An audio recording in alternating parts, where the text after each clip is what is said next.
think everyone has a certain potential, and can you improve? Sure, you could get closer to your cap. Mm-hmm. At the end of the day, we're not all the same. And I'm gonna say this: I felt like, honestly, I felt like me and Durant were talented, right? Like when you look at the percentage of the level we ran on, NCAA at that point, making it to NCAAs. We were traveling, we were running international track meets. So in my mind, I am a talented track and field athlete. But I think, Lashawn was the first person I ever ran against in the training session where, we brought up the word cool earlier, but as track athletes, you're trying to, especially quarter mile, you're trying to be cool doing the workout. So you're trying to exert the least amount of energy as possible. Right. And so I remember like my first week, we was running tempo with Sean, and everybody cool, man. Everybody trying to be as chill as possible. And like you said, on the last one, LaShawn just tried to hit it.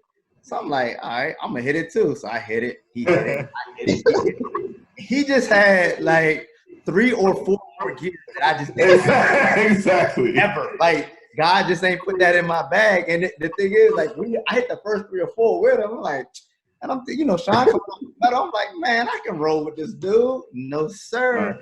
And so when I think about that, though, I take it a step further than talent. Talent is a thing, and I feel like me and Adrian were talented. Mm-hmm. But there's 2 sets of 3 letters that I think differentiate talent. The first one is DNA, right? Mm-hmm. Some people just got more in their bag. And the second one is CNS, right? Some people just wired different in their central nervous system. So that's me. Come down to it. Yeah, we can hit the same time as you in training. Yeah, I might be able to. There was a time when I could power clean more than Sean. Mm-hmm. Right, I could do more pull-ups. Yeah, exactly. In the 400, about 30 meters. You know what I'm saying? So there's some things that I feel as though DNA makes a difference and CNS makes a difference. Now, what I like about Lashawn, especially tonight, you unpacking some things that I know a lot of people didn't know about you. Your study habits, your attention to detail, your preparation. I think a lot of times, especially in our sport, people are like, oh, he just running fast. Mm-hmm. Oh, Boat just running. Oh, Allison just running. Sean just running. They win because they got talent or they have a gift, right? Because I think you got a gift. I'm talented, bro. You got a gift, right? So people will blame or attribute your success to your gift and not understanding some of those things that you were doing in the background. You just talked about watching film right off the track and then studying it over and over again. Your ability to communicate with your coach. Right. You said every time you stepped on the track, I can tell you where I was, how I felt, why I felt this way, where I started fading. So that's the difference. I think when you go to the professional level, there's a different understanding about it. But with central nervous system, with DNA, with gifts and talents, I wanted you to tell me though. You told me the study side. You told me the scientific side, the preparation side. But talk to me about that dog. Like, did you feel like when I stepped on the track, man, I'm prepared, I done trained, I got a good coach, but at the end of the day, bro, I'm from Portsmouth. Like, give me the other side that people might not really have cracked yet? So it was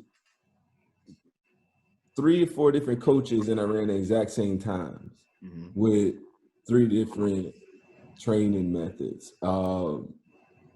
And parents weren't athletes. My mom wasn't an athlete. My dad was an athlete. The one was athletes. But I said this the other day. It was something where growing up, it was knowing how to survive. Not that I lived in survivor mode. Just knew how to survive. And then when I got to a point where it was a world stage, it would be like, you know what? I'm from Portsmouth. Yes. And I'm here now. I'm here now. Like, they don't let you in. No, I'm here. So if I'm here, I might as well handle this. Why be all the way here and not belong here? I'm here because I belong here. Now, if I belong here, let's just show up and handle business. I didn't always feel prepared because different coaches, I felt, let me say this. sometimes I didn't feel prepared, but I've always felt like I was going into something that I worked hard and I understood some part of what was going on. Now, I could have gotten to a major competition and felt like, man, I felt like I ain't doing enough of this or enough of that, and couldn't really communicate that with my coach because I was just buying into the program at that point. But as far as working hard and having the ability to work hard, but also work in detail while I'm working, made me still overcome, not just being in something and not knowing what I was doing. Even if I didn't agree on what was going on as far as 300 or training at the time or whatever, I still took something out of the sessions that was more than what the coach gave me, because I already had a foundation of kind of what I knew had to happen. So